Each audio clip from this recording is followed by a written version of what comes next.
All right, today we're going to take a closer look at the fierce criticisms swirling around a pretty controversial document. It's called National Security Presidential Memorandum 7, or NSPM-7 for short. And believe me, it really gets to the heart of a huge debate. Where do you draw the line between national security and personal freedom? So, what's all the fuss about? Well, the whole controversy really boils down to one massive question, at least according to the sources we're digging into. Is NSPM 7 a tool we actually need to keep the country safe, or is it something more dangerous? A massive overreach of government power that's really all about control. Okay, so here's our game plan. First up, we'll figure out what NSPM 7 even is.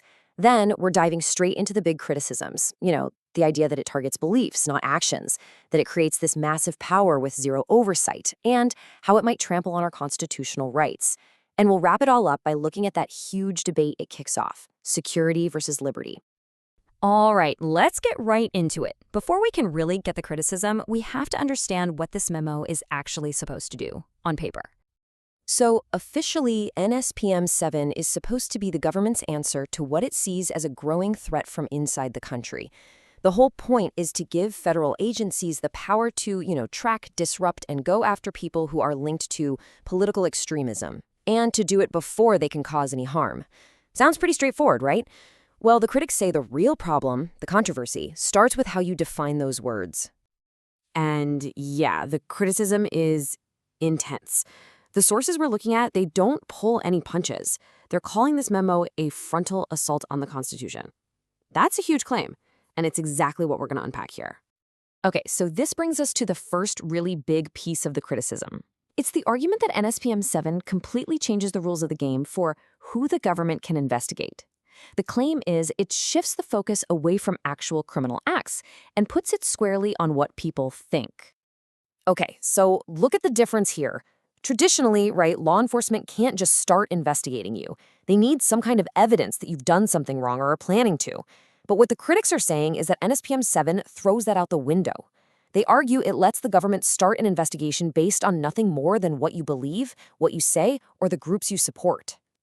So what are we talking about here? Well, according to these sources, the Attorney General gets to designate a group as a threat based on its ideology alone. The memo allegedly allows the government to come after people for their speech, for some pretty vague connections to political extremism, or even, as one source puts it, for a mere suspicion of wrongthink. Think about that, wrongthink.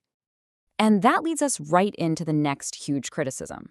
Because it's not just about who is being targeted, it's about how it's all supposed to happen. The argument is that the whole process just sidesteps the usual checks and balances we'd expect to see. The way the sources describe it, the process completely flips due process on its head. It goes like this. First, a group gets labeled a threat, just because of what it believes.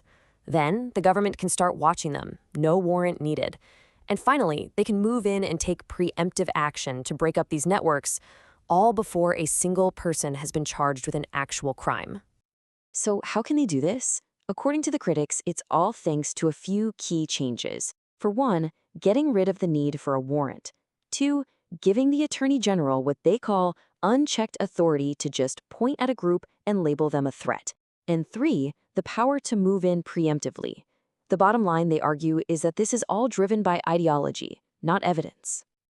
Which brings up the most crucial question, right? Who keeps this power in check? And according to the sources we're looking at, the answer is nobody. They describe a process that's completely walled off. There's no transparency, no courts looking over their shoulder, and no input from Congress at all. Now, this isn't just some technical complaint about procedure. No, the critics argue that this kind of overreach slams right into our most fundamental rights, the ones guaranteed by the U.S. Constitution. So, let's look at the specific constitutional rights at stake here. Critics say the First Amendment, free speech and association, gets hit because this can be used to target dissent.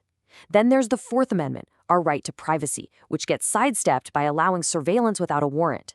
And finally, there's due process, the idea that you're innocent until proven guilty, which they say is undermined because you can be penalized before you're even charged.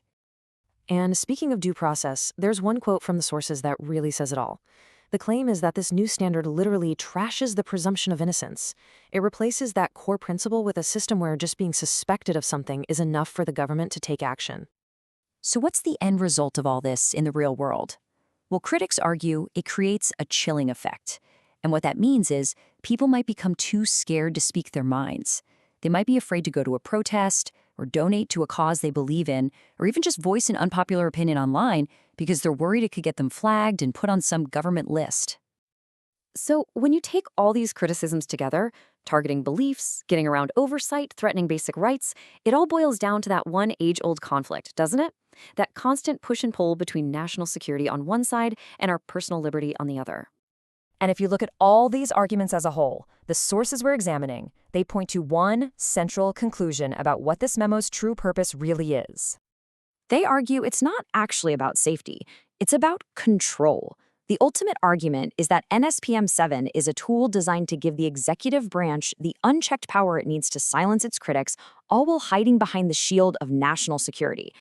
So to quickly sum up the core takeaways from all the criticism we've talked about, the sources argue that this memo puts unchecked executive power above individual rights.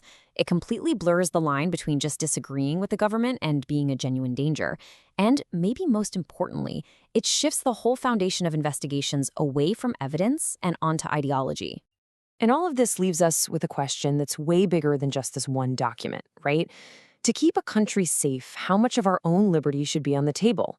The critics of NSPM-7, well, they have a very clear answer. But it's a question that every single democracy has to grapple with constantly. Where exactly do we draw that line?